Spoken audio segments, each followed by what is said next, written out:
Hey guys, welcome back to another Summoner Sword video, and today I'll be showing you guys 3 teams that can help to beat the level 5 Grim Reaper 2A dungeon. In the previous video, I featured teams that can beat the 2A house dungeon, so you can go and check it out if you haven't done so yet. Just a disclaimer that the 3 teams that I'm showing will not be free to play teams, because I think there are YouTubers out there like Sean B and Drew Baker who has already showcased free to play team to clear this dungeon. So I'm just trying to showcase alternative team compositions that you can use if you don't have any of the monsters or did not build any of them. So yeah, hopefully it will help some of you guys out there. And before we get started, please subscribe to my channel and support this channel. It will really help me a lot and appreciate your help. Okay, let's dive into this. So for the first team, let's try to beat this boss using dots. And when I talk about dots, I'm referring to Orochi. And it's important to have a cleanser, so let's choose Pheromoss. And lastly, for our defense type, I'll go with Bella. Yep, so for this team, I have Pheromoss there to cleanse the dots and provide a little bit of healing for the team. And Vero is decent for this dungeon because his first skill also deals dot to the enemy. And Orochi is my main damage dealer here. He's on HP build. I didn't really build Orochi speed crit damage attack, so he's slightly more towards the tankier side, and I thought this would be a good build for him since his third skill really does a lot of damage if he managed to land all the dots. Yep. And then my Bella is there to be the main healer, because just relying on Pheromoss itself is not sufficient, and it's also because I have limited defense type monsters that I can use for this dungeon. Aside from Bella, I only have Feng Yan, but then I don't think Feng Yan will bring synergy to this team. And do note that my Thrain is 5-star. I haven't 6-star him yet, so if yours is already 6-star, then there shouldn't be a problem for him to survive the entire run. I do not expect mine to survive the entire run, and he deals good dots as well, so he really synergizes pretty well with Orochi. Yeah, so we are getting near to the boss. I think for the trash wave, there is no issue.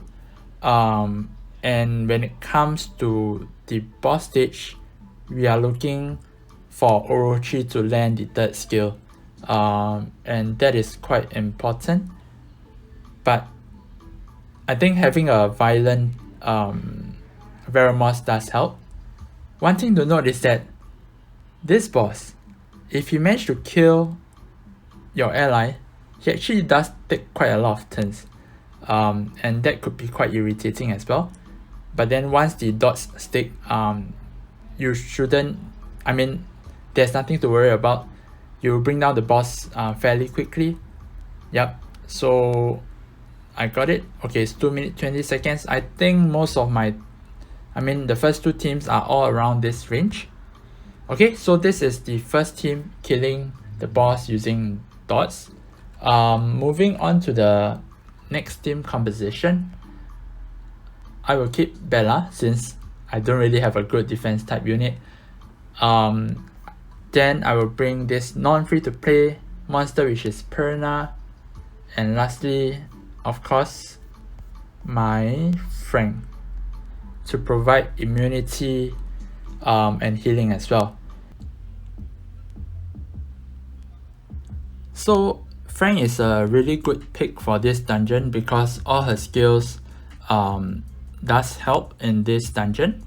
She has the cleanse, the immunity buff, as well as the attack buff, and on top of that, she still heals all your allies, so she's a really solid support unit for this dungeon. And of course we have Perna here, which is a net 5. He's good because he has the attack lead for dungeons, and he has 2 life, and his passive also provides some healing to the allies, and he does good damage. And I think the Frank's attack buff together with the Bella's defense break actually helps Perna to deal good damage to the boss in the final stage. So all in all, this team has quite a good synergy. I do see people running Tetra as the support unit for this dungeon.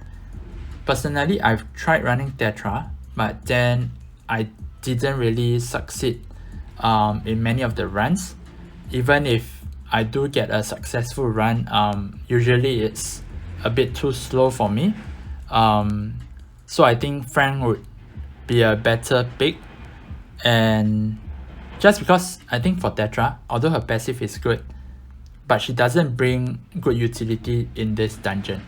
Okay, so in this boss fight, it's likely that my Perna will die.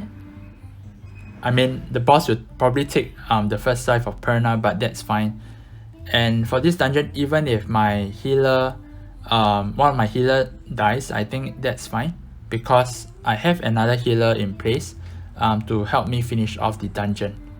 Okay, of course, for this to work well, your Bella should have good accuracy and be able to land the defense break to deal good damage. Okay, so we have 2 minutes 8 seconds. That is pretty decent, faster than the first run. Okay, so now moving on to the third team. I won't be running the third team because it's the slowest out of the 3 and I don't want to bore you guys, so I'll just show you who you can use. Another net 5, Usa. She's a good pick because of her shield and immunity, and her second skill also does heal your allies. Okay, then of course we have our Bella as well, and lastly we have our Spectra, and I will choose Usa as the lead so that the defense break can land, and Spectra third skill can also land. Okay, so Spectra deals good damage when the enemy is defense broken using the second skill. So this is also quite a good pick and it's pretty safe as well. So for all 3 teams, it's a phase team. You just go straight direct to the boss. Okay, so that's all I have. Please subscribe to my channel and see you in the next video.